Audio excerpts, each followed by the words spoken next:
July, 1995. The air is thick with heat and the smell of diesel. You are standing in Srebrenica, a small mountain enclave in eastern Bosnia. For years, the people here have been starving and terrified. But they hold on to one desperate hope. This town is a United Nations safe area. They are told that under the blue flag, no harm can come to them. But as the sun sets, that promise evaporates. Soldiers push past peacekeepers. Buses arrive not to rescue families, but to separate them. In days, over 8,000 men and boys will disappear into mass graves, marking the darkest moment on European soil since World War II. How did we get here? How did a modern multi-ethnic country like Yugoslavia shatter into brutal civil wars and genocide? How did neighbors end up looking at each other through the scope of a sniper rifle? In this video, we trace the path from the collapse of Yugoslavia to the Bosnian War, explaining how the world watched a genocide unfold in real time. To understand the tragedy of Bosnia, you have to understand the death of the country that held it together, Yugoslavia. For decades, this federation balanced East and West, a place where Serbs, Croats, and Bosniaks lived under the slogan, Brotherhood and Unity. But beneath the surface, history was waiting. When the political glue dissolved, ancient grievances were weaponized. The Bosnian War was not just chaotic violence. It was a calculated destruction of a society. It is a story of political opportunism, economic collapse, and the terrifying speed at which civilization breaks down. This story matters because the forces that tore Bosnia apart, extreme nationalism and the dehumanization of the other, did not vanish in 1995. This video discusses historical genocide with some disturbing content. If you need support, resources are available in the description. Let's go back to where it all began, the collapse of Yugoslavia. Picture Yugoslavia in the 1970s. It is a unique experiment, a federation of 6 republics held together by the iron grip of one man, Josip Broz Tito. Tito is a dictator, but to many, a benevolent father figure. He suppresses ethnic nationalism, enforcing the idea that everyone is Yugoslav first. Under his rule, Sarajevo is a cosmopolitan jewel, where mosques, churches, and synagogues sit on the same block. But in 1980, Tito dies. The glue begins to crack. Throughout the 1980s, Yugoslavia faces a severe economic crisis. Inflation and unemployment skyrocket. When people are hungry and anxious, they look for someone to blame. Ambitious politicians are ready to give them a target. The most prominent is Slobodan Milošević. Rising to power in Serbia, he breaks Tito's golden rule. He awakens ethnic nationalism. He tells the Serb population they are victims who need to reclaim their dominance. This nationalistic fervor spread rapidly across the republics. By the early 1990s, the dream of a unified Yugoslavia had fractured beyond repair. Slovenia and Croatia declare independence in 1991, leading to short but bloody conflicts. But in the Central Republic of Bosnia, the situation is much more complicated. Bosnia is the most diverse republic, a mix of Muslim Bosniaks, Orthodox Serbs, and Catholic Croats. If Yugoslavia falls, Bosnia has no clear exit strategy without tearing itself in two. By 1992, the atmosphere in Bosnia is electric with fear. The European community recognizes the independence of Slovenia and Croatia, and they ask Bosnia, "What will you do?" Bosniak and Croat leaderships want independence rather than remaining in a Serb-dominated rump Yugoslavia. But Bosnian Serbs, led by Radovan Karadzic and supported by Milošević, are adamant. If Bosnia leaves, they will not go with it. They threaten, that independence will lead to a highway of hell. In February 1992, a referendum is held. Over 99% of voters choose independence. But the statistic hides a dangerous reality. The vast majority of Bosnian Serbs boycott the vote. They barricade roads, arm themselves, and declare autonomous regions.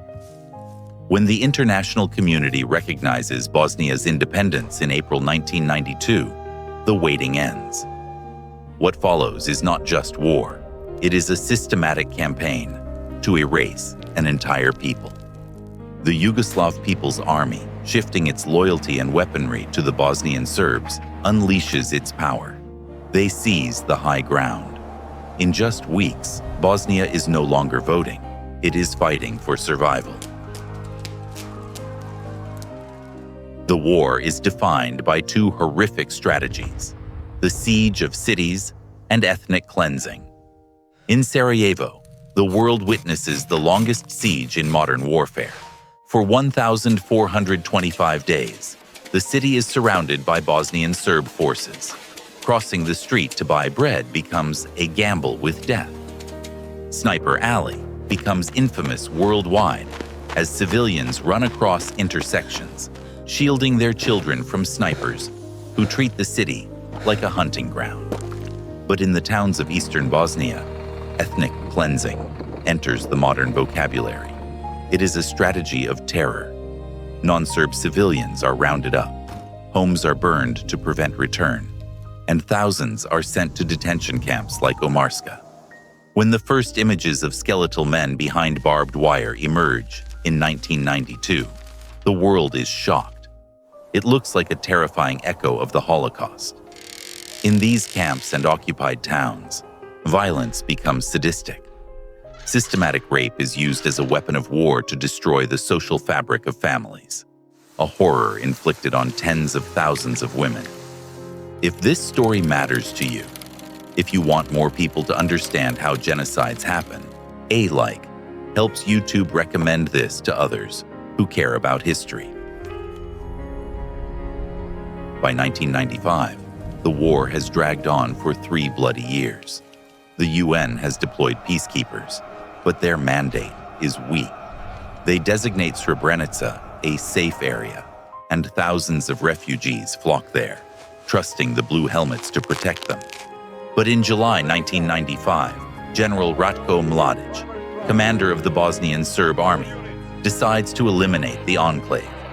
The UN peacekeepers, outnumbered, request air support that never truly arrives. Srebrenica falls. On July 11th, Milošević enters the town.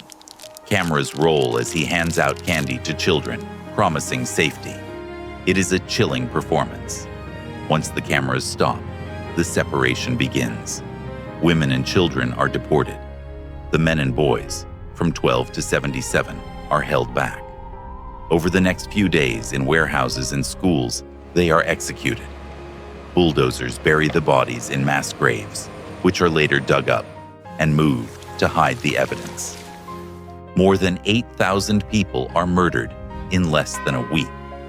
It is a colossal failure of humanity and the international community. The horror of Srebrenica, followed by a brutal mortar attack on a Sarajevo marketplace, finally forces the world's hand. The moral failure is too obvious to ignore. NATO launches a massive bombing campaign against Bosnian Serb artillery. Simultaneously, a ground offensive by Croatian and Bosnian forces pushes Serb lines back. The balance of power shifts rapidly. In November 1995, the warring leaders meet in Dayton, Ohio. The Dayton Accords are signed, officially ending the war. The agreement stops the killing, but freezes the country in a complicated state. Bosnia is divided into 2 main entities, the Federation and Republika Srpska. It creates a complex political system designed to ensure no single ethnic group dominates.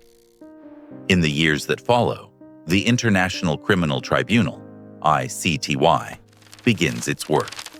Leaders like Karadzic and Mladić spend years in hiding, but are eventually captured and convicted of genocide.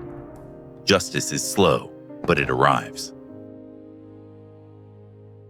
The war left over 100,000 dead and displaced 2 million. It transformed a culturally rich country into a landscape of grief. From Yugoslavia's collapse to Srebrenica, this story is a stark warning. Civilization is fragile.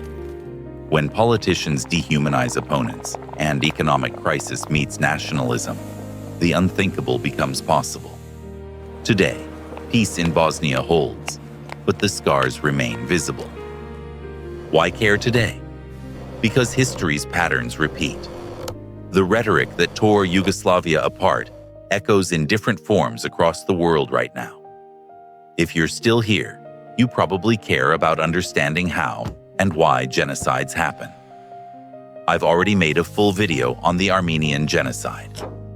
You can watch it next to see how similar patterns appear in different times. And if you don't want to miss the next episodes, hit subscribe. What part of this story shocked you the most? The collapse of Yugoslavia, the siege of Sarajevo, or the events in Srebrenica? Let me know in the comments below.